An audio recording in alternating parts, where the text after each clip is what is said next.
الحمد لله الواحد القهار الصمد الغفار العزيز الرحمن الرحيم نحمده ونستعينه ونؤمن به ونتوكل عليه ونعوذ بالله من شرور أنفسنا ومن سيئات أعمالنا من يهده الله فلا مضل له ومن يضلل فلا هادي له ونشهد أن لا إله إلا الله وأن محمدا عبده ورسوله أرسله بالهدى ودين الحق ليظهره على الدين كله ولو كره المشركون اللهم صل على محمد وعلى آل محمد كما صليت على إبراهيم وعلى آل إبراهيم وبارك على محمد وعلى آل محمد كما باركت على إبراهيم وعلى آل إبراهيم في العالمين إنك حميد مجيد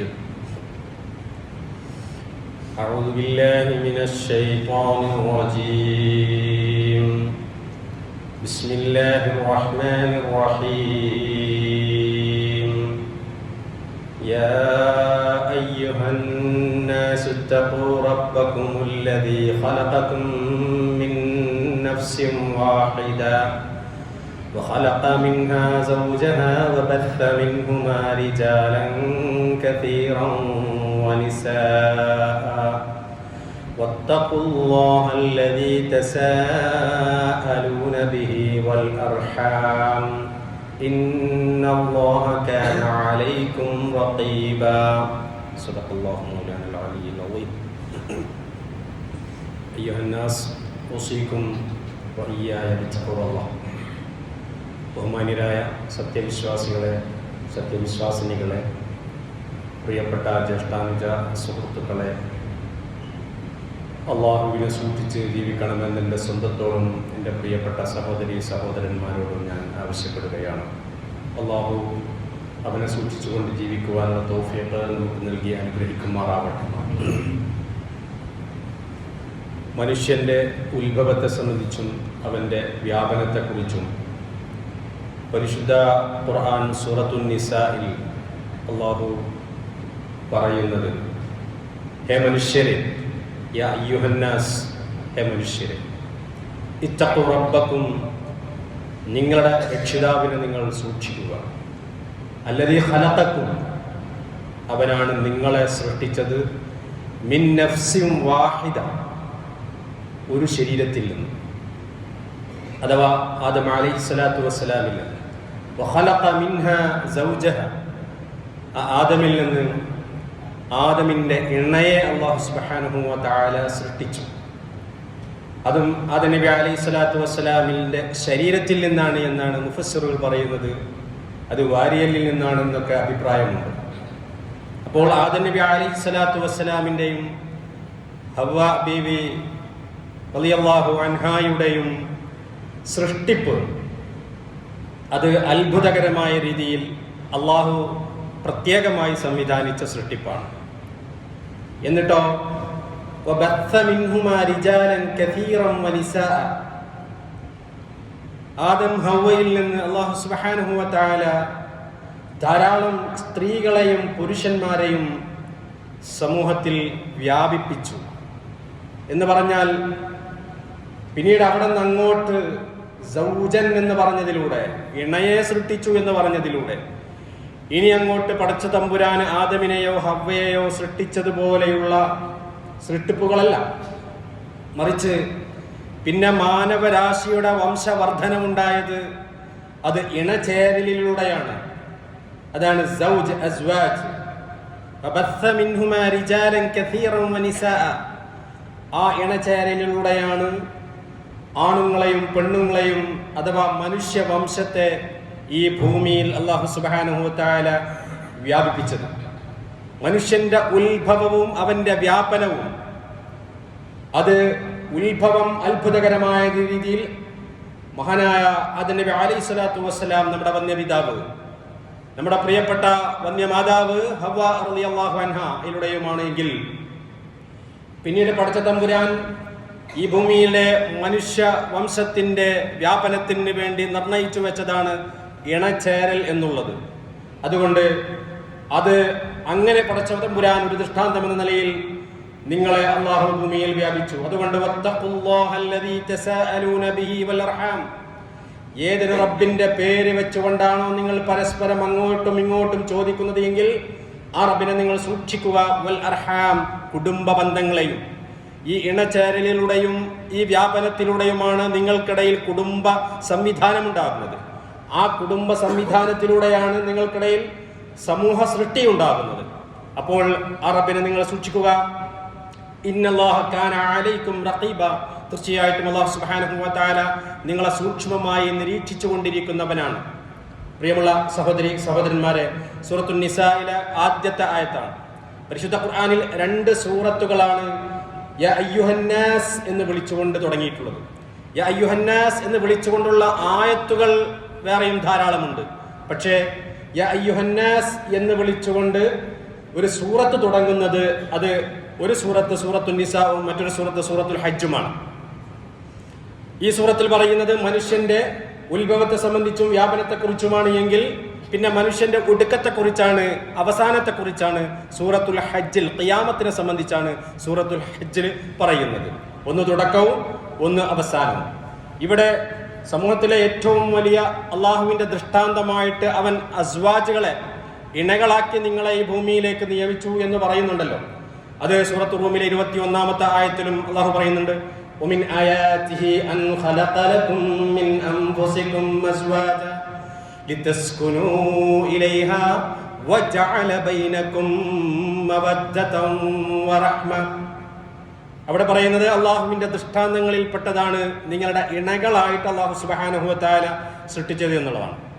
ഇവിടെ ഇണചേരൽ എന്നുള്ളത് അത് ഇസ്ലാമിക നിയമപ്രകാരം അത് വിവാഹമെന്ന വ്യവസ്ഥയിലൂടെ ആയിരിക്കണം. വിവാഹമെന്ന വ്യവസ്ഥയിലൂടെ ഇണചേർന്നുണ്ടാകുന്ന വംശവർദ്ധനവ് മാത്രമേ നിയമപരമായിട്ടുള്ളൂ, അള്ളാഹുവിന്റെ അടുക്കൽ സ്വീകാര്യമായിട്ടുള്ളൂ. വിവാഹമെന്ന വ്യവസ്ഥയിലൂടെ അല്ലാതെയും ഇണചേരാം, മൃഗങ്ങൾ ഇണചേരുന്നത് പോലെ. പക്ഷേ അത് നല്ല വംശവർദ്ധനവായിരിക്കില്ല. അതിലൂടെ ഉണ്ടാകുന്ന സന്താനങ്ങളും വംശവും അത് നല്ല രീതിയിലായിരിക്കുകയില്ല.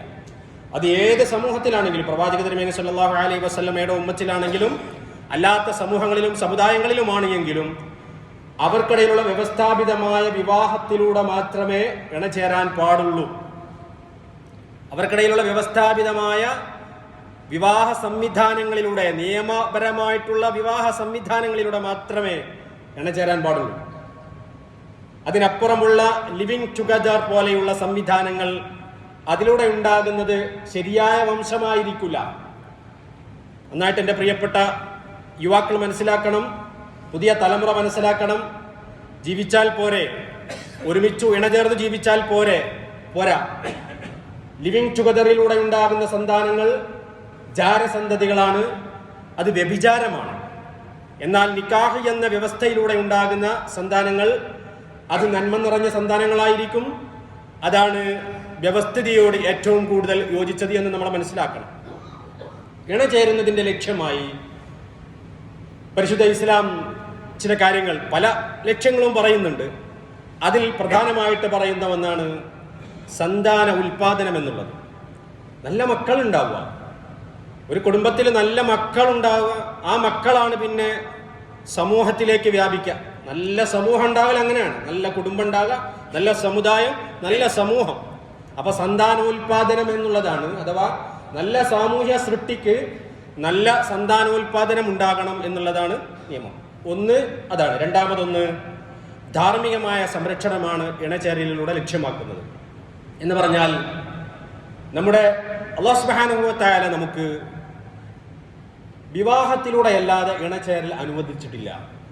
മറ്റെല്ലാം ഹറാമാണ്.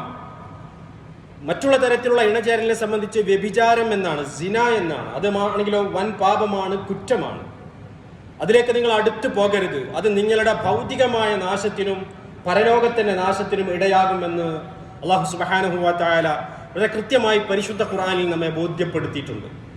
അതുകൊണ്ട് തന്നെ വിവാഹമെന്ന വ്യവസ്ഥയിലൂടെ നാം ഇണചേരുമ്പോൾ നമ്മുടെ ധാർമ്മികമായ ജീവിതം, അതിൻ്റെ സംരക്ഷണം നമുക്ക് ലഭ്യമാകുന്നു. അവിടെ ഇണകൾക്ക് വലിയൊരു ബാധ്യതയുണ്ട്. ഇണകളുടെ ബാധ്യത എന്തെന്ന് വെച്ച് കഴിഞ്ഞാൽ ഒരിക്കലും തൻ്റെ ഇണ അല്ലെങ്കിൽ തുണ ഹറാമിലേക്ക് പോവാതെ അവരെ സംരക്ഷിക്കേണ്ട ബാധ്യത ഇണതുണകൾക്കാണ്. ഒരു പുരുഷൻ തൻ്റെ ഭാര്യ ഹറാമിലേക്ക് പോകാൻ സാധ്യമാകാത്ത വിധം തൻ്റെ ഭാര്യയെ സംതൃപ്തിപ്പെടുത്തേണ്ടത്, ലൈംഗികമായി സംതൃപ്തിപ്പെടുത്തേണ്ടത് ഒരു ഭർത്താവിൻ്റെ ബാധ്യതയാണ്. ഒരു ഭർത്താവ് ഒരു നിലക്കും നിഷിദ്ധമായ മാർഗത്തെക്കുറിച്ച് ചിന്തിക്കാത്ത വിധം സമ്പൂർണമായ സംതൃപ്തി അവന് പ്രദാനിക്കേണ്ടത് ഒരു ഭാര്യയുടെ ധാർമ്മികമായ ബാധ്യതയാണ്. കിടപ്പറ നന്നായാൽ കുടുംബം നന്നാവുമെന്നുള്ളത് നമ്മൾ മനസ്സിലാക്കണം. കിടപ്പറ നന്നായി കഴിഞ്ഞാൽ സമൂഹം നന്നാവുമെന്നുള്ളത് നമ്മൾ മനസ്സിലാക്കണം. കിടപ്പറയിലെ അസംതൃപ്തികൾ ഹറാമിലേക്ക്, നിഷിദ്ധമായ മാർഗത്തിലേക്ക് സ്ത്രീ പുരുഷന്മാരെ വഴിതെറ്റിക്കാതിരിക്കാൻ അതിനുവേണ്ടിയാണ് ഏറ്റവും നല്ല സന്തുഷ്ടകരമായ സംതൃപ്തികരമായ ദാമ്പത്യ ജീവിതം നയിക്കണം വിവാഹമെന്ന വ്യവസ്ഥയിലൂടെ എന്ന് പരിശുദ്ധ ഇസ്ലാം പ്രവാചക തിരുമേനി സല്ലല്ലാഹു അലൈഹി വസല്ലം നമ്മെ പഠിപ്പിച്ചിട്ടുണ്ട്. അതെങ്ങനെ ഏറെ സംതൃപ്തികരവും സന്തോഷകരവുമാക്കണമെന്നുള്ളതിന് ഒരുപാട് നിയമവ്യവസ്ഥകൾ, കിടപ്പറയിൽ പാലിക്കേണ്ട ഒരുപാട് വ്യവസ്ഥകൾ നബി സല്ലല്ലാഹു അലൈഹി വസല്ലം, മര്യാദകൾ, വ്യവസ്ഥകൾ എന്ന് പറയുന്നതിനേക്കാൾ നല്ലത് മര്യാദകൾ എന്ന് പറയുക. ആ മര്യാദകൾ വിശദമായി പറയാൻ ഈ സന്ദർഭം ഉചിതമല്ലാത്തത് കൊണ്ട് ഞാൻ അങ്ങോട്ട് കടക്കുന്നില്ല. അതുകൊണ്ട് ഒന്ന്, ധാർമ്മികത സംരക്ഷിക്കുക എന്നുള്ളതാണ്. മറ്റൊന്ന്, രണ്ടാമതായിട്ട് പരസ്പരം സുഖമെടുക്കുക എന്നുള്ളതാണ്. മനുഷ്യ സഹജമാണ് ലൈംഗികമായ ആസ്വാദനം എന്നുള്ളത്. അത് ജീവജാലങ്ങൾക്കുണ്ട്, അത് മനുഷ്യർക്കുണ്ട്. ലൈംഗികതയെ ഒരിക്കലും അപരാധമായിട്ട് കാണേണ്ടതില്ല. ലൈംഗികത സംശുദ്ധമാണ്.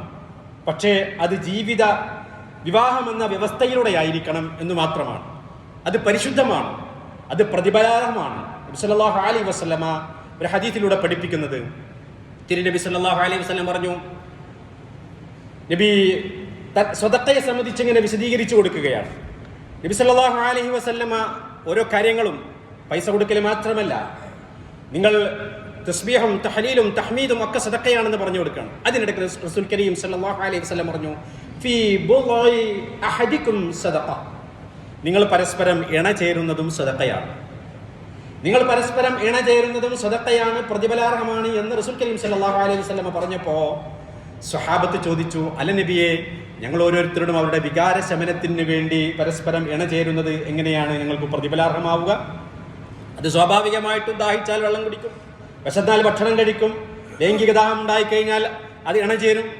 ഇതിന് പ്രത്യേകം പ്രതിഫലമുണ്ടോ? നബി സല്ലല്ലാഹു അലൈഹി വസല്ലം പറഞ്ഞത്, അതെ, അതിന് പ്രതിഫലമുണ്ട്. നിങ്ങൾ അത് ഹറാമായ മാർഗത്തിലൂടെയാണ് നിങ്ങൾ ഉപയോഗപ്പെടുത്തുന്നതെങ്കിൽ നിങ്ങൾക്ക് കടുത്ത ശിക്ഷ അല്ലാഹുവിന്റെ അടുത്ത് നിന്ന് കിട്ടൂലേ? അതെ, എങ്കിൽ നിങ്ങളത് ഹലാലായ മാർഗത്തിലൂടെ ഉപയോഗിക്കുമ്പം അള്ളാഹു നിങ്ങൾക്കതിന് പ്രതിഫലവും നൽകുന്നതാണ്. അപ്പോ മനുഷ്യന്റെ നൈസർഗികമായിട്ടുള്ള ആസ്വാദനങ്ങൾക്ക് പോലും അല്ലാഹു സുബ്ഹാനഹു വ തആല പ്രതിഫലം വെച്ചത് നിങ്ങളുടെ ഇത്തരം ആസ്വാദനങ്ങളും ഇണചേരലും നിങ്ങളുടെ കിടപ്പറയിൽ മാത്രം ഒതുക്കണം, പുറത്തേക്ക് പോകരുത്. അത് ഹറാമാണ്, അതിന് അള്ളാഹുവിങ്കിൽ നിന്ന് വലിയ പ്രതിഫലമുണ്ട്. അതൊരു ഇബാദത്ത് പോലെ കണ്ടിട്ട് അള്ളാഹുവിന്റെ നിർദ്ദേശങ്ങളെ സൂക്ഷ്മമായി നിങ്ങൾ പാലിച്ചു കഴിഞ്ഞാൽ നിങ്ങൾക്ക് നാളെ സ്വതക്കയുടെ പ്രതിഫലമായിട്ട് അത് ലഭിക്കുന്നതാണ്. മറ്റൊരു ലക്ഷ്യം ആരോഗ്യ പരിപാലനമാണ്. ആരോഗ്യ പരിപാലനം എന്നുള്ളത്, അല്ലെങ്കിൽ ആരോഗ്യ സംരക്ഷണം എന്നുള്ളതാണ്. ആരോഗ്യ സംരക്ഷണം എന്ന് പറഞ്ഞാൽ നമുക്ക് മെഡിക്കൽ സയൻസ് പറയുന്നത് പരസ്പരമുള്ള ഇണചേരുന്നതിലൂടെ ശാരീരികവും മാനസികവുമായിട്ടുള്ള ആരോഗ്യം സംരക്ഷിക്കാൻ കഴിയുമെന്നുള്ളതാണ്. അത് മനുഷ്യ ശരീരത്തിൽ ഏറ്റവും കൂടുതൽ സന്തോഷത്തിന്റെ ഹോർമോണുകൾ ഉൽപ്പാദിപ്പിക്കപ്പെടുന്നത് ഇണചേരുന്ന സന്ദർഭത്തിലും ആ സന്ദർഭത്തിലുണ്ടാകുന്ന ആനന്ദത്തിലൂടെയുമാണെന്ന് സയൻസ് പറയുന്നുണ്ട്. അപ്പോൾ ദീർഘിപ്പിക്കുന്നില്ല, നമ്മുടെ ആരോഗ്യ സംരക്ഷണത്തിൽ എല്ലാ നിലക്കും ഒരു മനുഷ്യന്റെ ഭൗതികവും ആത്മീയവുമായ വളർച്ചക്കും അവന്റെ വികസനത്തിനും ഇണചേരൽ അനിവാര്യമാണ് എന്ന് പരിശുദ്ധ ഖുർആൻ നമ്മെ പഠിപ്പിക്കുന്നു. അതിൽ ഏറ്റവും പ്രധാനപ്പെട്ട ലക്ഷ്യം സന്താന പരിപാലനം തന്നെയാണ്, വംശവർദ്ധനവ് തന്നെയാണ്.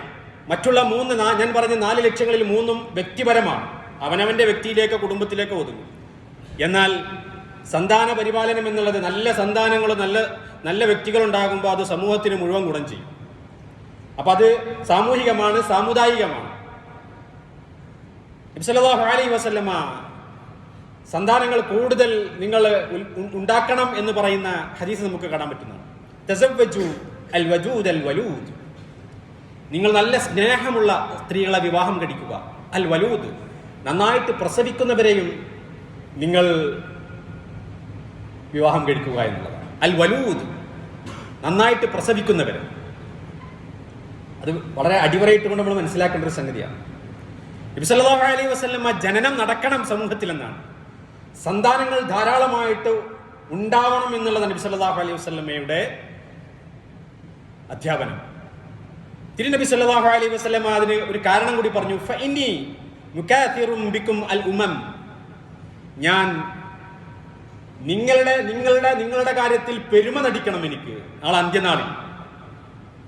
നിങ്ങൾ ധാരാളം ആളുകൾ, എൻ്റെ സമുദായം വലിയ സമുദായമാണ് എന്നെനിക്ക് പെരുമ നടിക്കണം മറ്റുള്ള സമുദായങ്ങൾക്കിടയിൽ. അതുകൊണ്ട് ഉമ്മത്ത് ധാരാളമായിട്ട് സന്താനോൽപാദനം നടത്തണം എന്നാണ് റസൂൽ കരീം സല്ലല്ലാഹു അലൈഹി വസല്ലമയുടെ നിർദ്ദേശം. പ്രിയമുള്ളവരെ, ഏതൊരു നാട്ടിൻ്റെയും ഏറ്റവും വലിയ സമ്പത്ത് എന്നുള്ളത് മനുഷ്യ വിഭവമാണ്. മനുഷ്യരുണ്ടാവണം, എന്നാലേ ബാക്കിയൊക്കെ ഉണ്ടാവുള്ളൂ. മനുഷ്യരുണ്ടാവണം. ഇപ്പോ മനുഷ്യ വിഭവം കുറഞ്ഞു വരുമ്പോഴാണ് ചൈനയെപ്പോലുള്ള രാജ്യങ്ങൾ സന്താന നിയന്ത്രണ നിയമങ്ങൾ എല്ലാം ഒഴിവാക്കിയിട്ട് ഇനി മുതൽ സന്താന നിയന്ത്രണം വേണ്ട, മാത്രമല്ല സന്താന നിയന്ത്രണം കുറ്റകരമാണ് എന്ന രീതിയിലും സന്താനങ്ങളെ കൂടുതൽ ഉൽപ്പാദിപ്പിക്കുന്നതിന് പ്രോത്സാഹനം നൽകുന്ന അർത്ഥത്തിലുമുള്ള നിയമങ്ങൾ കൊണ്ടുവരികയാണ്. ഇപ്പൊ നമ്മുടെ കേരളത്തിന്റെ ആരോഗ്യ മേഖലയിൽ പ്രവർത്തിക്കുന്നവർ വരെ പുതിയ കണക്കുകൾ വെച്ചുകൊണ്ട് വളരെ ഭയാനകമായ ഒരു സാഹചര്യത്തിലേക്കാണ് കേരളം പോകുന്നത് എന്ന് പറയുന്നുണ്ട്. അതിന് ചെറിയൊരു കണക്ക് കഴിഞ്ഞ 18-ാം തീയതി ശനിയാഴ്ച പത്രത്തിൽ വന്നിരുന്നു. 2022-23 കാലഘട്ടങ്ങളിൽ സാമ്പത്തിക വർഷത്തിൽ ജനന നിരക്ക് രേഖപ്പെടുത്തിയത് 2,82,906 രേഖപ്പെടുത്തപ്പെട്ട രജിസ്റ്റർ ചെയ്യപ്പെട്ട കണക്ക് പ്രകാരം ഇത്രയും മക്കൾ ജനിച്ചു നമ്മുടെ കേരളക്കരയിൽ. എന്നാൽ 2023-24 എത്തിയപ്പോൾ 2,51,505 കുറഞ്ഞു. ഒരു വർഷം കൊണ്ട് 31,401 കുട്ടികളുടെ എണ്ണം കുറഞ്ഞു. അത് 2024-25 ആയപ്പോഴേക്കോ 2,13,230 കുറഞ്ഞു. ആ വർഷം 38,275 മക്കളുടെ കുറവ്.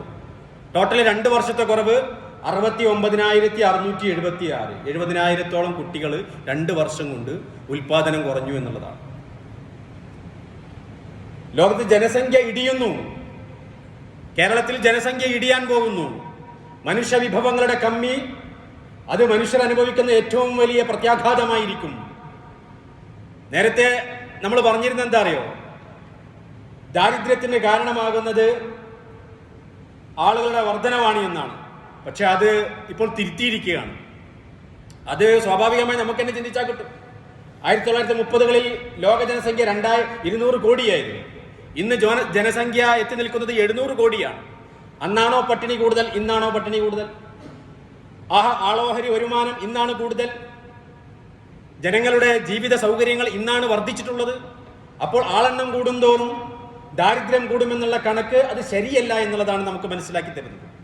പ്രിയപ്പെട്ട സഹോദരി സഹോദരന്മാരെ, അതുകൊണ്ട് പരിശുദ്ധ പ്രവാചക തിരുമേനി സല്ലല്ലാഹു അലൈഹി വസല്ലമയുടെ നിർദ്ദേശം സത്യവിശ്വാസികൾ ഞാനിത് പറയാൻ കാരണം എന്താ പറയുക, ഇന്ന് അപകടകരമായ നിലയിൽ നമ്മുടെ സമൂഹത്തിൽ, നമ്മുടെ ഉമ്മത്തിൽ തന്നെ കുട്ടികൾ ഒന്ന് വിവാഹത്തിനോട് താല്പര്യം കുറയുന്നു, മറ്റൊന്ന് വിവാഹിതരാണെങ്കിൽ തന്നെ മക്കൾ വേണ്ട എന്നുള്ള കൺസെപ്റ്റിലേക്ക് എത്തുന്നു. ഇനി വേണമെങ്കിൽ തന്നെ ഒരു കുട്ടി മതി, മാക്സിമമായ 2 കുട്ടി. കഴിഞ്ഞ ജനറേഷനും ഈ ജനറേഷനും തമ്മിൽ വലിയ വ്യത്യാസം ഉണ്ടായിട്ടുണ്ട്. ഇപ്പൊ നമുക്കിടയിൽ തന്നെ നമ്മുടെ ജനറേഷൻ നോക്കാം, നമുക്ക് എത്ര മക്കളുണ്ട്? എന്നാൽ നമ്മുടെ വല്യപ്പമാർക്ക് എത്ര മക്കളുണ്ടായിരുന്നു? അവർ 10, 12, 13, 15 ഒക്കെ ഉണ്ടായിരുന്നു. UC കോളേജിൽ എൻ്റെ അമ്മായി ഉണ്ട്. അമ്മായിക്ക് 13 മക്കളാണ്. അമ്മായി തന്നെ മാമക്ക് 13 മക്കളാന്ന് പറയാത്ത എന്തുകൊണ്ടാണെന്നറിയോ? മാമക്ക് ഞാൻ 13 മക്കളുണ്ടാവാൻ 2 ഭാര്യമാരിലൂടെ ഉണ്ടാവാം. ഇല്ല, ഞാനത് പറയുന്നത് സഹോദരിമാർ, നമ്മുടെ പൂർവികരമായ ഉമ്മമാർ, അവർ 13, 15, 14 പ്രസവിക്കുവാനുള്ള സന്നദ്ധതയുള്ളവരായിരുന്നു. ഏറ്റവും വലുത് സന്നദ്ധതയാണ്, അതാണ് വലൂദ്. ഇന്ന് സന്നദ്ധതയില്ല, അതിനുള്ള തയ്യാറല്ല. മക്കളെ വേണ്ട, ജീവിതത്തിലെ ഏറ്റവും വലിയ സമ്പത്ത് മക്കളാണ്. മറ്റെന്തിനെങ്കിലും വേണ്ടി, നിങ്ങളുടെ സൗകര്യത്തിന് വേണ്ടിയോ നമ്മുടെ സൗകര്യത്തിന് വേണ്ടി, അല്ലെങ്കിൽ നമ്മൾ ദാരിദ്ര്യം ഭയന്നിട്ടോ മക്കൾ വേണ്ട എന്ന് തീരുമാനിക്കുന്നുവെങ്കിൽ അത് ഏറ്റവും വലിയ അബദ്ധം നിറഞ്ഞ ജീവിതത്തിലെ, കുടുംബ ജീവിതത്തിലെ തീരുമാനമായിരിക്കും. മറ്റെന്തെങ്കിലും ശാരീരികമായ കാരണങ്ങൾ കൊണ്ട് ഡോക്ടർമാരൊക്കെ പറഞ്ഞിട്ട് സന്താന നിയന്ത്രണത്തിന് ഏർപ്പെടുത്തുക എന്നുള്ളത് വേറെ കാര്യം. അതല്ലാതെ ദാരിദ്ര്യത്തെ ഭയന്നിട്ട്, അല്ലെങ്കിൽ നമ്മുടെ സൗകര്യം മറ്റ്, നമുക്ക് ജോലിക്ക് പോകണം. പ്രിയപ്പെട്ട സഹോദരിമാരെ പ്രത്യേകം മനസ്സിലാക്കണം, എൻ്റെ സൗകര്യത്തിനോ എൻ്റെ ജോലി ആവശ്യാർത്ഥമോ ഞാൻ സന്താനം വേണ്ട എന്ന് വെച്ചു കഴിഞ്ഞാൽ അത് ജീവിതത്തിലെടുക്കുന്ന തൻ്റെ കുടുംബത്തോടും താനെന്ന വ്യക്തിയോടും മാത്രമല്ല, ഈ ഉമ്മത്തിനോടും സമൂഹത്തിനോടും എടുക്കുന്ന കടുത്ത അപരാധമായിരിക്കും. നമ്മളൊക്കെ വലിയ കുടുംബത്തിന്റെ പേരിൽ മഹിമ നടിക്കണം എന്തുകൊണ്ടാ? അന്ന് കുറെ മക്കളുണ്ടായതുകൊണ്ടാ. അല്ലെങ്കിൽ നമ്മുടെയൊക്കെ കുടുംബങ്ങളും തറവാടുകളൊക്കെ ചെറുതായി മാറും, ഭൗതികമായ അർത്ഥത്തിലും അല്ലാത്ത അർത്ഥത്തിലും. ഈ മക്കൾ നമുക്ക് എണ്ണത്തിൽ കൂടുതലുണ്ടെങ്കിലാണ് നാളെ ആഖിറത്തിലേക്ക് ഉപകാരപ്പെടുക. അവരാണ് നമുക്ക് വേണ്ടി ദുആ ചെയ്യുക. അള്ളാഹുവിന്റെ മുന്നിൽ ദുആ ചെയ്യാൻ ഒരാൾ ദ്വാരുന്നതിനേക്കാളും കൂടുതൽ രണ്ടാൾ ദ്വാരുന്നാ കിട്ടും. മരിച്ചുപോയി വേറെ ആരുണ്ടാവില്ല, മക്കളെ ഉണ്ടാവുള്ളൂ. ആ മക്കളുള്ള സമയത്ത് നല്ല മക്കളെ നമുക്ക് വേണ്ടി ദ്വാരക്കും. ആ ദ്വാരത നമുക്കത് ഉപകാരപ്പെടും. മരിച്ചു കഴിഞ്ഞാൽ എല്ലാ അമലുകളും മുറിഞ്ഞു പോകും. ഒരാൾ മരിക്കുന്നത് കൂടി അവന്റെ എല്ലാ അമലുകളും മുറിഞ്ഞു പോകും. ഇല്ലാമിന്തല 3 കാര്യങ്ങൾ ഒഴികെ. എന്താവുന്ന? സദഖത്തിൻ ജാരിയ, ജാരിയായ സദഖ, ഔ ഇൽമിൻ യുൻതഫഉ ബിഹി, ഉപകാരപ്രദമായ വിജ്ഞാനം, ഔ വലദിൻ സ്വാലിഹിൻ യദ്ഉ ലഹു, തന്റെ ഉപ്പ മരിച്ചു ഖബറിൽ കിടക്കുമ്പോ, തന്റെ ഉമ്മ മരിച്ച് ഖബറിൽ കിടക്കുമ്പോ ആത്മാർത്ഥമായിട്ട് അവിടെ വന്നുകൊണ്ട് കണ്ണിനീരൊലിപ്പിച്ചുകൊണ്ട് ഉമ്മാക്ക് വേണ്ടി, എന്റെ ഉമ്മാക്ക് നീ പുറത്തു കൊടുക്കണേ എന്ന് കരയുന്ന കുഞ്ഞുമോനുണ്ടല്ലോ, എന്ന് കരയുന്ന മക്കളുണ്ടല്ലോ, ആ മക്കളാണ് ജീവിതത്തിലെ ഏറ്റവും വലിയ സൗഭാഗ്യം. മരിച്ചാലും മരിക്കാത്ത സ്വാലിഹായ അമലാണത്. അപ്പൊ അത് ഒന്നിൽ കൂടുതലും എത്ര ഉണ്ടാവുന്നോ അത്രയും നല്ലതല്ലേ സ്വാലിഹായ മക്കൾ ഉണ്ടാകാന്നുള്ളത്. മക്കൾ ഉണ്ടാകുമ്പോൾ എപ്പോഴും സ്വാലിഹീങ്ങളാവണം കേട്ടോ. സ്വാലിഹീങ്ങളാണ്. അല്ലാഹു സുബ്ഹാനഹു വ തആല നമ്മുടെ മക്കളൊക്കെ സ്വാലിഹീങ്ങളാക്കുമാറാവട്ടെ. സ്വാലിഹ് അല്ലെങ്കിൽ നമ്മൾ കഴിഞ്ഞ ദിവസം ഒരു വാർത്ത കേട്ടു, വേദനിപ്പിക്കുന്ന, മനസ്സിനെ വല്ലാതെ വിഷമിപ്പിച്ച ഒരു വാർത്തയാണ്. കണ്ണീരൊലിപ്പിക്കാത്തവരാരുണ്ട് ആ വാർത്ത കേട്ടിട്ട്? ക്യാൻസർ ബാധിതയായ ഉമ്മ, ആ ഉമ്മയുടെ ഏക മകൻ, ഉമ്മ ഓപ്പറേഷൻ കഴിഞ്ഞ് ശസ്ത്രക്രിയ കഴിഞ്ഞ് വിശ്രമിക്കുന്ന സമയത്ത് അടുത്ത വീട്ടിൽ പോയിട്ട് മകൻ വെട്ടുകത്തി എടുത്തു കൊണ്ടുവന്നുകൊണ്ട് ആ ഉമ്മാന്റെ അമ്മിഞ്ഞപ്പാൽ കൂടുന്ന മാറിടത്തിലേക്ക് ആഞ്ഞു വെട്ടുകയാണ്. ഇന്നാലില്ല, എങ്ങനെയാണ് അവനങ്ങനെ ആ കയ്യറപ്പോട് കൂടി അങ്ങനെ ചെയ്യാൻ കഴിഞ്ഞത്? അത് കഴിഞ്ഞതിന് ശേഷം ഒരു മനസ്താപവും ഇല്ലാതെ അവൻ പറഞ്ഞെന്താ അറിയോ? ജന്മം നൽകിയതിനുള്ള പ്രതികാരമാണ് എന്നാണ്. അങ്ങനെയുള്ള മക്കളിൽ നിന്ന് അല്ലാഹു നമ്മെ കാത്തുരക്ഷിക്കുമാറാവട്ടെ. ആ ഉമ്മയുടെ കാൽ പാദസേവ ചെയ്തിട്ട് സ്വർഗം വാങ്ങിക്കുന്നതിന് പകരം ആ ഉമ്മയുടെ രക്തം കൊണ്ട് നരകം വാങ്ങിച്ചവൻ എത്ര ഹതഭാഗ്യനാണ്. അല്ലാഹു കാത്തുരക്ഷിക്കുമാറാവട്ടെ. അപ്പൊ സ്വാലിഹീങ്ങളായ മക്കൾ വേണം. ആ സ്വാലിഹീങ്ങളായ മക്കൾ ഉണ്ടാകണമെങ്കിൽ മാതാപിതാക്കളിൽ നല്ല ശ്രദ്ധ വേണം. നല്ല ശ്രദ്ധ വേണം. ഒന്ന്, ഇണ ചേരുമ്പോൾ തന്നെ നല്ല നിയ്യത്ത് വേണം. അങ്ങനെ തന്നെ ചിന്തിക്കണം. എന്നിട്ടോ ഇണ ചേരുമ്പോൾ നബി സല്ലല്ലാഹു അലൈഹി വസല്ലം പറഞ്ഞു, നിങ്ങൾ ഇങ്ങനെ ചെല്ലണം. ലൗ അന്ന അഹദകും ഇദാ അറാദ അൻ യഅതി അഹ്ല, ആരെങ്കിലും തന്റെ ഇണയുടെ അടുത്തേക്ക് പോകാൻ ഉദ്ദേശിക്കുകയാണെങ്കിൽ, അഥവാ ഇണ ചേരാൻ ഉദ്ദേശിക്കുന്നുവെങ്കിൽ, ഫഖാൽ, അവൻ പറയട്ടെ, ബിസ്മില്ലാഹിർ റഹ്മാനിർ റഹീം, ബിസ്മില്ലാഹ്, അല്ലാഹുവിന്റെ നാമത്തിലാണ് ചേരുക. എന്നിട്ട് അവൻ ദുആ ചെയ്യണം ഇങ്ങനെ, അല്ലാഹുമ്മ ജന്നിബ്ന ശൈത്താൻ വജന്നിബ് ശൈത്താന മാ റസഖ്തനാ. ഇതറിയാത്തവരൊക്കെ അത് പഠിച്ചു വെക്കണം. വിവാഹിതരല്ലാത്ത കുട്ടികളുണ്ടല്ലോ, അവരൊക്കെ ഇതൊക്കെ പഠിച്ചു വെച്ചിട്ട് വേണം വിവാഹം കഴിക്കാൻ. അങ്ങ് പോയിട്ടാണ്ട് വിവാഹം കഴിക്കലല്ല. വലിയ ലക്ഷ്യമുണ്ട്, വലിയ ഉത്തരവാദിത്തം ഏറ്റെടുക്കാൻ പോവാണ് നിങ്ങൾ. ഉണ്ടാകുന്ന തലമുറ നന്നാവണം. അള്ളാഹുവിനോട് ദുആ ചെയ്യണം, അല്ലാഹുവേ, അല്ലാഹുമ്മ ജന്നിബ്ന ശൈത്താൻ, പടച്ചവനെ, ഞങ്ങൾ ഇണചേരാൻ പോവുകയാണ്, പിശാചിനെ ഞങ്ങളിൽ നിന്ന് നീ അകറ്റണമേ. ബിസ്മില്ല പറഞ്ഞു കഴിഞ്ഞാൽ തന്നെ പിശാചിനെ പിന്നെ നമ്മുടെ ഔറത്തുകൾ കാണാൻ കഴിയൂല. ആ പിശാചിനെ അങ്ങോട്ട് അകറ്റണമേ ഞങ്ങളിൽ നിന്ന്. മാത്രമല്ല, ഞങ്ങൾക്ക് നൽകുന്ന സന്താനത്തിൽ നിന്നും നീ പിശാചിനെ അകറ്റണമേ എന്ന് ദുആ ചെയ്താൽ, അവർക്കിടയിൽ ആ ഇണചേരലിലൂടെ അല്ലാഹു സുബ്ഹാനഹു വ തആല ഒരു സന്താനത്തിന് നൽകാൻ തീരുമാനിച്ചിട്ടുണ്ടെങ്കിൽ ലം യദുറുഹു ശൈത്വാനുൻ അബദ, ഒരിക്കലും പിശാച് അവനെ ബുദ്ധിമുട്ടിക്കുകയില്ല, ആ സന്താനത്തിനെയും. അപ്പോ തങ്ങളിൽ നിന്ന് പിശാച് പോയി, കിടപ്പറയിൽ നിന്ന് അസ്വസ്ഥതകളില്ലാത്ത പിശാച് നമ്മളെ എപ്പോഴും തെറ്റിക്കാൻ നോക്കൂട്ടോ. പിശാചിന് എപ്പോഴും വലിയ ഇഷ്ടം എന്താ അറിയോ? ഭാര്യാഭർത്താക്കന്മാരെ അകറ്റുക എന്നുള്ളതാണ്, മാനസികമായി അകറ്റുക. കിടപ്പറ പ്രശ്നങ്ങൾ പരിഹരിക്കണമെങ്കിൽ പിശാചിൽ നിന്ന് ആദ്യം നമ്മൾ കാവലിന് ചോദിക്കുക. മക്കളെ നന്നാക്കണമെന്ന്, നല്ല സ്വാലിഹീങ്ങളായ സന്താനങ്ങൾ ഉണ്ടാകണമെന്ന് ആഗ്രഹമുണ്ടോ? നമ്മൾ ഇണചേരുമ്പോൾ അള്ളാഹുവിനോട് കാവലിന് ചോദിച്ചുകൊണ്ട് വിസ്മി ചൊല്ലിക്കൊണ്ട് ഇണചേരുക. പിന്നെ സന്താനങ്ങൾ ഉണ്ടായിക്കഴിഞ്ഞാലുള്ള ഒരുപാട് ഉത്തരവാദിത്തങ്ങൾ നമുക്ക് വേറെ ഉണ്ട്. അത് ഇൻഷാ അല്ലാഹ് പിന്നീട് നമുക്ക് വിശദീകരിക്കാം. ഇത് ബുഖാരി റിപ്പോർട്ട് ചെയ്ത ഹദീസാണ്.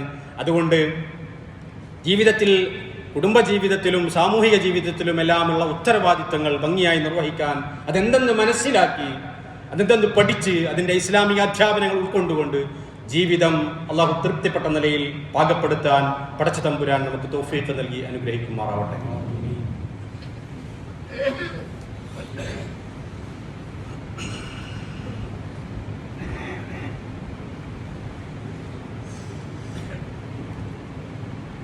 അൽഹംദുലില്ലാഹ് അസ്സലാത്തു വസ്സലാമു അലാ അശ്റഫിൽ മുർസലീൻ വഅലാ ആലിഹി വസഹ്ബിഹി അജ്മഈൻ. അമ്മാ ബഅദ്. ഇന്നല്ലാഹ വമലായികതഹു യുസല്ലൂന അലൻ നബി യാ അയ്യുഹല്ലദീന ആമനൂ സല്ലൂ അലൈഹി വസല്ലിമൂ തസ്ലീമാ. اللهم صل على محمد وعلى آل محمد يا أيها الذين آمنوا اتقوا الله حق تقاته ولا تموتن إلا وأنتم مسلمون. പ്രിയപ്പെട്ട സഹോദരി സഹോദരന്മാരെ, സൂക്ഷ്മത പാലിച്ച് ജീവിക്കാൻ അല്ലാഹു നമുക്ക് തൗഫീഖ് നൽകി അനുഗ്രഹിക്കുമാറാവട്ടെ. നല്ല ഉമ്മത്തുണ്ടാവുന്നല്ലോ നമുക്ക്. നല്ല ഉമ്മത്ത് എന്ന് പറഞ്ഞു കഴിഞ്ഞാൽ മാതൃകാപരമായ ഉമ്മത്ത്, ദുനിയാവിലേക്കും ആഖിറത്തിലേക്കും പ്രയോജനപ്പെടുന്ന ഉമ്മത്ത്. ആ ഉമ്മത്തിൻ്റെ വ്യാപനം, ആ ഉമ്മത്തിൻ്റെ വികസനവുമാണ് ഒരു സത്യവിശ്വാസിയുടെ ലക്ഷ്യം. ആ ഉമ്മത്തിൻ്റെ ശാക്തീകരണമാണ് ഒരു സത്യവിശ്വാസിയുടെ ലക്ഷ്യം. ഈമാൻ മുറുകെ പിടിച്ചുകൊണ്ട് ഉത്തരവാദിത്തങ്ങൾ നിർവഹിക്കുന്നവരിൽ അള്ളാഹു നമ്മെ ഉൾപ്പെടുത്തി അനുഗ്രഹിക്കുമാറാവട്ടെ. പ്രിയമുള്ളവരെ, ഉത്തരവാദിത്തങ്ങൾ പലതാണ്. ഇന്ന് നമുക്ക് ഒരു ഉത്തരവാദിത്തമുണ്ട്. ആ ഉത്തരവാദിത്തം കൂടി നമ്മൾ നിർവഹിക്കുന്നതിനെ സംബന്ധിച്ച് സൂചന നൽകുവാനാണ് വിനീതൻ ആഗ്രഹിക്കുന്നത്. ഇന്നത്തെ നമ്മുടെ ഒരു ഉത്തരവാദിത്തം, സാമൂഹികമായ ഒരു ഉത്തരവാദിത്തം, ഇന്ന് വൈകിട്ട് നമ്മുടെ സമീപത്ത് പറവൂര് ഒരു വഖഫ് സംരക്ഷണ വേദിയുടെ കീഴിലുള്ള ഒരു സമ്മേളനം നടക്കുന്നുണ്ട്. അതെങ്ങനെയാണ് നമ്മുടെ ഉത്തരവാദിത്തമാകുക? നമുക്കറിയാം, വഖഫ് ഭൂമി എന്നുള്ളത് അള്ളാഹുവിൻ്റെ ഭൂമിയാണ്. അത് അന്യായമായിട്ട് കയ്യേറി എന്ന് മാത്രമല്ല, അത് സ്വന്തമാക്കുന്നതിന് വേണ്ടി വർഗീയ കാർഡ് കളിച്ചുകൊണ്ട് നമ്മുടെ സാമൂഹിക അന്തരീക്ഷത്തെ മലിനമാക്കാൻ വേണ്ടി ഒരു വിഭാഗം അക്രമികൾ, സംഘികളും ക്രിസംഘികളും അവർ ശ്രമിച്ചുകൊണ്ടിരിക്കുകയാണ്. ഈ സമയത്ത് നമ്മൾ നമ്മുടെ ഉത്തരവാദിത്തം നിർവഹിക്കണം. രണ്ടു തരത്തിലുള്ള ഉത്തരവാദിത്തമാണ്. ഒന്ന് നിയമപരമായ പോരാട്ടവും മറ്റൊന്ന് ജനാധിപത്യപരമായിട്ടുള്ള പോരാട്ടവും. ഇത് രണ്ടും അനിവാര്യമാണ്. നിയമപരമായ പോരാട്ടം ഒരു ഭാഗത്ത് സമുദായ സ്നേഹികൾ നടത്തുന്നുണ്ട്, അതിനുവേണ്ടി അവർ നന്നായിട്ട് കഷ്ടപ്പെടുന്നുമുണ്ട്. എന്നാൽ ഇവിടെ നമ്മൾ അതിൽ ഭാഗഭാക്കാവണം. എങ്ങനെ? ജനാധിപത്യപരമായ നമ്മളുടെ വികാരം നമ്മൾ പ്രകടിപ്പിക്കണം. അത് വഖഫ് ഭൂമി തന്നെയാണ് എന്ന് ഇവിടെ മുസ്ലിമീങ്ങളായ ഞങ്ങൾക്ക് ഉറച്ച വിശ്വാസമാണ്. ഞങ്ങൾ ആഗ്രഹിക്കുന്നത് അത് വഖഫ് ഭൂമിയായിട്ട് ഖിയാമത്ത് നാൾ വരെ നിലനിൽക്കണമെന്നാണ്. അതല്ലാത്ത മറ്റൊരു ഒത്തുതീർപ്പിനും ഞങ്ങൾ തയ്യാറല്ല എന്നുള്ള സന്ദേശം നൽകുന്നതിന് വേണ്ടി, നമ്മുടെ ജനകീയമായ സാന്നിധ്യം അറിയിക്കുന്നതിന് വേണ്ടിയാണ്. അത് നമ്മളുടെ ഓരോരുത്തരുടെയും വ്യക്തിപരമായ ബാധ്യതയാണ്. നമ്മളത് ചെയ്തില്ല എങ്കിൽ നമുക്ക് അള്ളാഹുവിൻ്റെ ഭൂമി നഷ്ടപ്പെടും. അള്ളാഹുവിൻ്റെ ഭൂമി നഷ്ടപ്പെട്ടതിന് നമ്മളെല്ലാവരും പടച്ച റബ്ബിൻ്റെ കോടതിയിൽ മറുപടി പറയേണ്ടി വരും. പ്രിയമുള്ളവരെ, കോടതി ഇപ്പോൾ വിധിക്കുന്നത് അല്ലെങ്കിൽ കമ്മീഷനുകൾ വിലയിരുത്തുന്നത് നിയമം നോക്കി മാത്രമല്ല. നിയമം നോക്കിയിട്ടാണെങ്കിൽ നമ്മുടെ പറവൂർ മുൻസിഫ് കോടതിയും അത് ശരിവെച്ചുകൊണ്ടുള്ള ഹൈക്കോർട്ടിൻ്റെയും എല്ലാം ഉത്തരവ് നിലവിലുണ്ട്. അത് കയ്യേറ്റക്കാർ ഒഴിയണമെന്നും അത് വഖഫ് ഭൂമിയാണ് എന്നും. പക്ഷേ ഇന്നിപ്പോൾ കോടതികൾ വിധിക്കുന്നത് വെറും നിയമം നോക്കിയിട്ട് മാത്രമല്ല, ജനവികാരം നോക്കിയിട്ട് കൂടിയാണ്. ജനവികാരം എന്നുള്ളത് വളരെ പ്രധാനപ്പെട്ടതാണ്. ഇപ്പൊ പൊതുവിലുള്ള ആളുകളുടെ വിശ്വാസം എന്താ പറയുക, പൊതുസമൂഹത്തിന്റെ, അത് മുസ്ലിമീങ്ങളടക്കം അത് അവർക്ക് വിട്ടുകൊടുത്തിട്ടുണ്ട്. കാരണം ആ കാര്യമായിട്ട് അവരൊന്നും പ്രതികരിക്കുന്നില്ല. പ്രതികരിക്കുന്നത് ആരൊക്കെയാണ്? അത് ഈ കയ്യേറ്റക്കാരായിട്ടുള്ള ആളുകളാണ്, കുറച്ച് ആളുകൾ. അതിനവർ വർഗീയമാക്കി എന്നുള്ളതാണ് ഭയങ്കരം. ഇതൊരു ഒരിക്കലും വർഗീയമല്ല, മതപരമല്ല, അത് നമ്മൾ മനസ്സിലാക്കണം. ഇതിൽ ഒരു ഭാഗത്ത് നിൽക്കുന്നത് ഫാറൂഖ് കോളേജും കയ്യേറ്റക്കാരുമാണ്. ഫാറൂഖ് കോളേജ് നമ്മുടെ സമുദായം തന്നെയാണല്ലോ, ഒന്നാം പ്രതി അവരാണ്. നമ്മളൊരിക്കലും ഇതിനെ വർഗീയമായിട്ട് കാണുന്നില്ല. പക്ഷെ കയ്യേറ്റക്കാരായ ആളുകൾ അതിനെ വർഗീയമായിട്ട് കാണുന്നു. എന്നിട്ട് വർഗീയ കാർഡ് കളിച്ചുകൊണ്ട് ജനവികാരം ഉയർത്തിക്കൊണ്ടുവന്ന് നിയമത്തെ മറികടക്കാൻ, കോടതി വിധിയെ മറികടക്കാൻ വേണ്ടി അവർ ശ്രമിച്ചുകൊണ്ടിരിക്കുകയാണ്. അപ്പോൾ ജനാധിപത്യത്തെ ദുരുപയോഗപ്പെടുത്തിക്കൊണ്ട്, ബാബരി മസ്ജിദ് ഉണ്ടായത് എങ്ങനെയാണ്? ജനാധിപത്യത്തെ ദുരുപയോഗപ്പെടുത്തിക്കൊണ്ട് നിയമവാഴ്ചയെ അട്ടിമറിച്ച് ജഡ്ജിമാരുടെ വിധി പ്രസ്താവനത്തെ സ്വാധീനിച്ചുകൊണ്ട് ഇതിനെ ജനവികാരമാക്കി മാറ്റാം. അപ്പൊ ഇത് ഏകപക്ഷീയമായ വികാരമല്ല. ഇതിൽ നിയമപരമായിട്ടുള്ള വിധിയെ ഞങ്ങൾ അംഗീകരിക്കാൻ പോകുന്നുള്ളൂ എന്ന് മറുഭാഗത്തുള്ള വികാരവും പ്രകടിപ്പിക്കേണ്ടതുണ്ട്. നമ്മൾ വികാരഭരിതരാവുകയില്ല, നമ്മൾ വിവേകശാലികളാണ്. പക്ഷേ നമ്മുടെ ജനാധിപത്യപരമായ അവകാശമുണ്ട്. അത് ബോധ്യപ്പെടുത്താനുള്ള അവസരം ഇത്തരം സമ്മേളനങ്ങളുടെ കൂട്ടായ്മയാണ്. ആ കൂട്ടായ്മ കണ്ടിട്ട് പറയണം, അതേ മുസ്ലിം സമുദായവും വഖഫ് ഭൂമിയാണ് അത് എന്ന പക്ഷത്ത് തന്നെയാണ്, അതിൽ വിട്ടുവീഴ്ചയില്ല. നിയമപരമായിട്ട് വിധിക്കണം, രേഖകൾ നോക്കി വിധിക്കണം. ബാബരി മസ്ജിദ് ഉണ്ടായത് എങ്ങനെയാണ്? ബാബരി മസ്ജിദ് വിധിയിൽ നിയമം മുഴുവനും ഒരേ സ്വരത്തിൽ പറയാണെന്ത്? നിയമം, രേഖകൾ പറയുന്നു അത് ബാബരി മസ്ജിദാണ്, ബാബർ ചക്രവർത്തി ഉണ്ടാക്കിയതാണ്.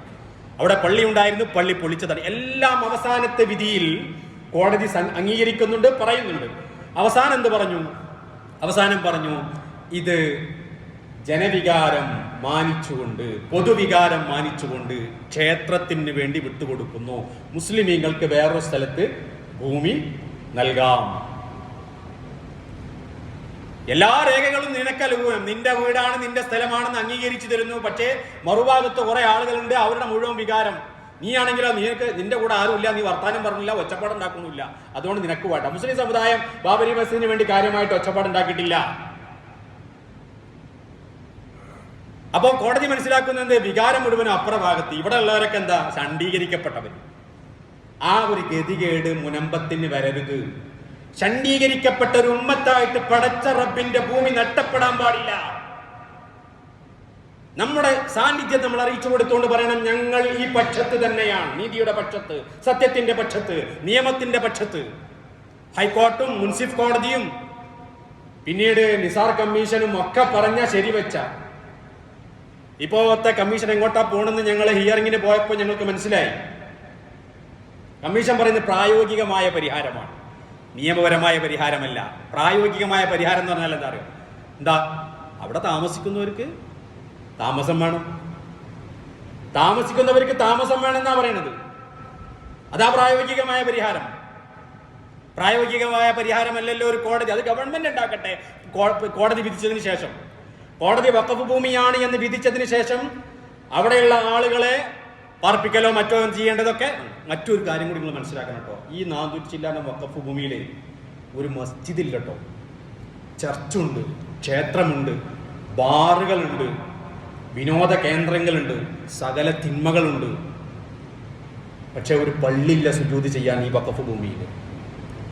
ഇനിയും അത് വിട്ടുകൊടുക്കണോ എന്നുള്ളത് ചിന്തിക്കണം. നിയമം നമുക്ക് അനുകൂലം, കോടതി നമുക്ക് അനുകൂലം, രേഖകൾ നമുക്ക് അനുകൂലം. പിന്നെ ചില കയ്യേറ്റക്കാർ അവർ അക്രമപരമായി 1950-കൾക്ക് ശേഷം കയ്യേറി പലപ്പോഴായിട്ട് ഫാറൂഖ് കോളേജിന്റെ അധികൃതർ ഇവിടുത്തെ വരുമാനം, ആദായം എടുക്കാൻ വേണ്ടി വന്നപ്പം ഭീഷണിപ്പെടുത്തി അവരെ പിന്തിരിച്ചു കളഞ്ഞു. അങ്ങനെ അവസാനം പിന്നെ അവന്മാരെന്ത് ചെയ്തു? ഇങ്ങോട്ട് വരാതെയായി. പിന്നെ ഇവിടെ ഒരു പോളിനെ ഏൽപ്പിച്ചു.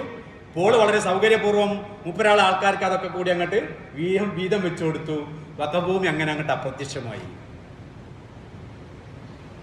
അപ്പൊ ഈ അനീതിക്ക് കൂട്ടു നിൽക്കാൻ പാടില്ല എന്ന് മാത്രമല്ല, നീതിയുടെ കൂടെ നിന്നുകൊണ്ട് നമ്മൾ ഉറച്ചു നിൽക്കണം. അതിന് ഇൻഷാ അല്ലാഹ് ഇന്നത്തെ പരിപാടിയിൽ എൻ്റെ പ്രിയപ്പെട്ട ഈ മഹലിലുള്ള മുഴുവൻ സഹോദരന്മാരുടെയും സത്യവിശ്വാസികളുടെയും സാന്നിധ്യം ആ സമ്മേളനത്തിൽ ഉണ്ടാകണം. നിങ്ങളുടെ പിന്തുണ നിങ്ങൾ അറിയിക്കണം. ഇത് ഏതാനും ഒരു വേദിക്ക് വേണ്ടിയുള്ള പിന്തുണയല്ല, ഇത് അള്ളാഹുവിന് വേണ്ടിയുള്ള പിന്തുണയാണ്. അള്ളാഹുവിൻ്റെ വഖഫ് ഭൂമിക്ക് വേണ്ടിയുള്ള പിന്തുണയാണ്. അത് പ്രതിഫലാർഹമായ ഒരു ഇബാദത്താണ് എന്നുകൂടി നമ്മൾ മനസ്സിലാക്കുക. അല്ലാഹു സുബ്ഹാനഹു വ തആല അതിന് തൗഫീഖ് നൽകി അനുഗ്രഹിക്കുമാറാവട്ടെ. അതോടൊപ്പം ആ പരിപാടിക്ക് വേണ്ടി വരുന്ന ചെറിയ ചെലവുണ്ട്. ആ ചെലവുകൾ ഓരോ മഹലിൽ നിന്നും പിരിച്ചു കൊടുക്കണമെന്നാണ് ആവശ്യപ്പെട്ടിട്ടുള്ളത്. നമ്മുടെ മഹല്ല് ഭാരവാഹികളും ഇൻഷാ അല്ലാഹ് പുറത്ത് ബക്കറ്റുമായിട്ട് നിൽക്കുമ്പോൾ നിങ്ങളെ കൊണ്ട് കഴിയുന്ന സംഖ്യ അതിൽ ഇട്ടുകൊടുക്കണമെന്ന് വിനയപൂർവ്വം അഭ്യർത്ഥിക്കുകയാണ്. അല്ലാഹു സുബ്ഹാനഹു വ തആല ഇസ്ലാമിൽ ഇസ്സത്ത് നൽകി അനുഗ്രഹിക്കുമാറാവട്ടെ. അല്ലാഹു നമ്മുടെ എല്ലാ സ്വാലിഹായ അമലുകളും സ്വീകരിക്കുമാറാവട്ടെ. നമ്മുടെ ദുആകൾ അല്ലാഹു സ്വീകരിക്കുമാറാവട്ടെ. അല്ലാഹു ഉമ്മത്തിനെ ഇസ്സത്തിലാക്കുമാറാവട്ടെ. ഫലസ്തീനിലെ മുസ്ലിമീങ്ങൾക്ക് അല്ലാഹു സുബ്ഹാനഹു വ തആല ഇസ്സത്ത് നൽകി അനുഗ്രഹിക്കുമാറാവട്ടെ. അല്ലാഹു മഗ്ഫിർ ലിൽ മുഅ്മിനീന والمؤمنات والمسلمين والمسلمات الأحياء منهم والأموات إنك مجيب الدعوات ويا قاضي الحاجات. اللهم أعز الإسلام والمسلمين وأذل الشرك والمشركين. اللهم أجرنا من النار. ربنا آتنا في الدنيا حسنة وفي الآخرة حسنة وقنا عذاب النار. عباد الله أقم الصلاة.